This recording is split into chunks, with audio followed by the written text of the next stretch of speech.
जब special guest ने dish का पहला निवाला छका तो वो अचानक खड़े हो गए। सीईओ को कुछ समझ नहीं आया कि आखिर हुआ क्या है। तभी गेस्ट ने भावुक होकर पूछा, ये डिश किसने बनाई है? मैं उस इंसान से मिलना चाहता हूँ। गेस्ट ने आगे कहा, मैंने बहुत बार इस डिश को अलग अलग शेफ से बनवाने की कोशिश की, लेकिन कभी वो असली स्वाद नहीं मिल पाया। पर आज मुझे वही स्वाद मिला है जो मैंने सालों पहले चखा था, पानी में तली अंडा भुर्जी। यही है असली डिश। इतना सुनते ही सीईओ खुद उस डिश को चखते हैं और एक पुरानी याद में खो जाते हैं। जब वो बच्चा था और अगवा कर लिया गया था, उसे एक छोटी सी लड़की ने बचाया था और उसे यही डिश खिलाई थी। वही स्वाद, वही एहसास आज फिर जी उठा। गेस्ट फिर जोर देकर बोले, मुझे हेड शेफ से मिलना है। तभी हेड शेफ सामने आती है और कहती है, ये डिश मैंने बनाई है। गेस्ट भावुक होकर धन्यवाद कहते हैं और रेस्टोरेंट को शानदार रेटिंग देने का वादा करते हैं। सीईओ जो अब भी चौंकाए हुए हैं, हेड शेफ के पास आते हैं, पूछते हैं, सच में ये डिश तुमने बनाई? हेड शेफ जवाब देती है, हाँ ये डिश मैंने ही बनाई है। तभी वो लड़की गुस्से में कहती है, तुम झूठ क्यों बोल रही हो? ये डिश मैंने बनाई है। पूरा रेस्टोरेंट सन्न हो जाता है। हेड शेफ फिर कहती है, मैं हेड शेफ हूँ और ये डिश मेरी ही है। तभी एक मास्टर शेफ एंट्री करता है और बोलता है, दोनों लड़ाई बंद करो। अगर सच्चाई जाननी है तो दोनों मेरे साथ कुकिंग कंपटीशन में हिस्सा लो, तभी तय होगा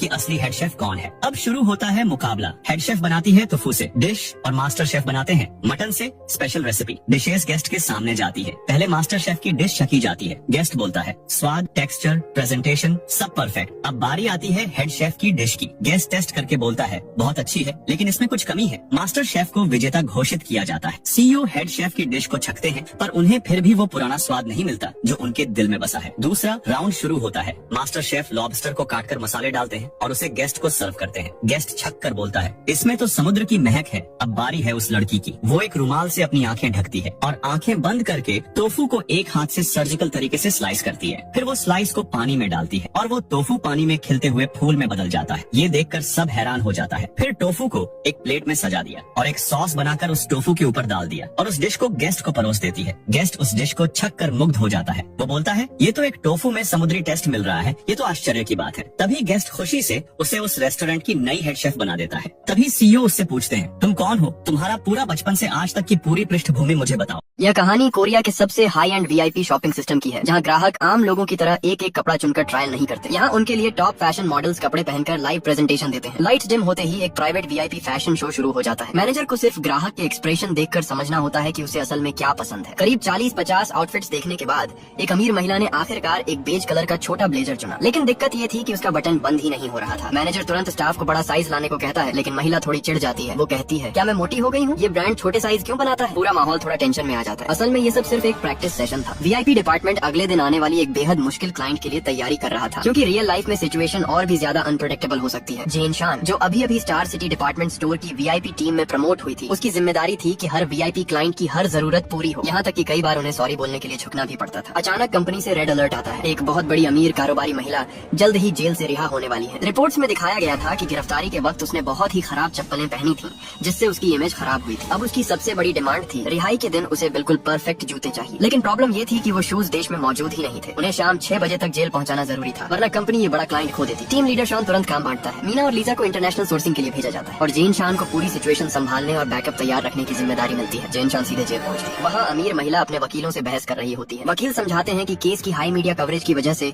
रिलीज में दिक्कत आ सकती है, लेकिन महिला साफ कह देती है, अगर शाम 6 बजे तक मैं बाहर नहीं निकली तो तुम सबकी नौकरी खत्म। तभी जेन शान बीच में आती है। वो शांति से पूरी सिचुएशन समझाती है और बताती है कि शूज अभी विदेश में ढूंढे जा रहे हैं और अगर वो समय पर नहीं मिले तो कुछ अल्टरनेटिव ऑप्शंस भी तैयार हैं। लेकिन ये सुनकर महिला और ज्यादा गुस्सा हो जाती है। उसका जवाब साफ था, मुझे सिर्फ वही शूज चाहिए, कोई समझौता नहीं। उसी वक्त कंपनी को जापान की ब्रांच में स्टॉक मिल जाता है, लेकिन इम्पोर्ट और कस्टम क्लियरेंस की वजह से प्रक्रिया और जटिल हो जाती है। जेन शान खुद जरूरी डॉक्यूमेंट्स तैयार करती है, लेकिन बारिश और ट्रैफिक की वजह से डीले का रिस्क बढ़ जाता है। तभी जेन शान सबको चौंका देती है। वो एक हाई स्पीड बाइक चलाकर खुद डॉक्यूमेंट्स डिलीवर करने निकल पड़ती है। उसका ये दूसरा प्रोफेशनल साइड देखकर टीम भी शॉक में आ जाती है। काफी मेहनत के बाद डॉक्यूमेंट्स समय पर पहुंच जाते हैं, लेकिन तभी एक बड़ा झटका लगता है। जेल में उसी अमीर महिला की अचानक हार्ट अटैक से मौत हो जाती है। वो अपने आखिरी समय में भी वो लिमिटेड एडिशन शूज नहीं पहन पाई। कहानी यही खत्म नहीं होती। अब कंपनी के सामने एक नया वीआईपी केस आ जाता है। एक और बेहद अमीर और मुश्किल क्लाइंट शॉपिंग के लिए आती है, लेकिन इस बार उसका व्यवहार और भी ज्यादा डिमांडिंग होता है। वो स्टाफ के काम को टेस्ट करती है और छोटे छोटे मुद्दों पर उन्हें जज करती है। इसी बीच एक गलती की वजह से एक कस्टमर के साथ भेदभाव हो जाता है, जिससे वो नाराज होकर स्टोर छोड़ देती है। अब मामला बड़ा बन जाता है। जांच के दौरान पता चलता है कि असली वीआईपी कस्टमर को गलत तरीके से ट्रीट किया गया था और पूरी टीम की प्रोफेशनल साख पे सवाल उठ जाते हैं। इसी बीच एक नई लड़की यूली, जो अभी नई ज्वाइन हुई थी, अपनी सादगी सादगी और ईमानदारी से एक अलग ही इंप्रेशन छोड़ती है। एक बहुत अमीर क्लाइंट उससे बात करती है और धीरे धीरे उसे समझ में आता है कि वो अपनी असली लाइफ और दिखावे के बीच फंसी हुई है। यूली पूछती है, क्या सच में हमें अच्छा बनने के लिए किसी रोल में ढलना जरूरी है? ये सवाल उस अमीर महिला को अंदर तक हिला देता है। धीरे धीरे कहानी एक नए मोड़ पर पहुंचती है, जहां वीआईपी सिस्टम की सच्चाई और इंसानियत के बीच टकराव साफ दिखने लगता है और अब कंपनी के अंदर ही एक बड़ा इन्वेस्टिगेशन शुरू हो जाता है। यह कहानी कोरिया के सबसे high and VIP shopping system की है, जहां ग्राहक आम लोगों की तरह एक एक कपड़ा चुनकर ट्रायल नहीं करते। यहाँ उनके लिए टॉप फैशन मॉडल्स कपड़े पहनकर लाइव प्रेजेंटेशन देते हैं। लाइट्स डिम होते ही एक प्राइवेट वीआईपी फैशन शो शुरू हो जाता है। मैनेजर को सिर्फ ग्राहक के एक्सप्रेशन देखकर समझना होता है कि उसे असल में क्या पसंद है। करीब 40-50 आउटफिट्स देखने के बाद एक अमीर महिला ने आखिरकार एक बेज कलर का छोटा ब्लेजर चुना, लेकिन दिक्कत ये थी कि उसका बटन बंद ही नहीं हो रहा था। मैनेजर तुरंत स्टाफ को बड़ा साइज लाने को कहता है, लेकिन महिला थोड़ी चिढ़ जाती है। वो कहती है, क्या मैं मोटी हो गई हूँ? ये ब्रांड छोटे साइज क्यों बनाता है? पूरा माहौल थोड़ा टेंशन में आ जाता है। असल में ये सब सिर्फ एक प्रैक्टिस सेशन था। वीआईपी डिपार्टमेंट अगले दिन आने वाली एक बेहद मुश्किल क्लाइंट के लिए तैयारी कर रहा था, क्योंकि रियल लाइफ में सिचुएशन और भी ज्यादा अनप्रेडिक्टेबल हो सकती है। जेन शान, जो अभी अभी स्टार सिटी डिपार्टमेंट स्टोर की वीआईपी टीम में प्रमोट हुई थी, उसकी जिम्मेदारी थी कि हर वीआईपी क्लाइंट की हर जरूरत पूरी हो। यहाँ तक कि कई बार उन्हें सॉरी बोलने के लिए झुकना भी पड़ता था। अचानक कंपनी से रेड अलर्ट आता है। एक बहुत बड़ी अमीर कारोबारी महिला जल्द ही जेल से रिहा होने वाली है। रिपोर्ट्स में दिखाया गया था कि गिरफ्तारी के वक्त उसने बहुत ही खराब चप्पलें पहनी थी, जिससे उसकी इमेज खराब हुई थी। अब उसकी सबसे बड़ी डिमांड थी, रिहाई के दिन उसे बिल्कुल परफेक्ट जूते चाहिए। लेकिन प्रॉब्लम ये थी कि वो शूज देश में मौजूद ही नहीं थे। उन्हें शाम 6 बजे तक जेल पहुंचाना जरूरी था, वरना कंपनी ये बड़ा क्लाइंट खो देती। टीम लीडर शान तुरंत काम बांटता है। मीना और लीजा को इंटरनेशनल सोर्सिंग के लिए भेजा जाता है और जेन शान को पूरी सिचुएशन संभालने और बैकअप तैयार रखने की जिम्मेदारी मिलती है। जेन शान सीधे जेल पहुंचती है। वहाँ अमीर महिला अपने वकीलों से बहस कर रही होती है। वकील समझाते हैं कि केस की हाई मीडिया कवरेज की वजह से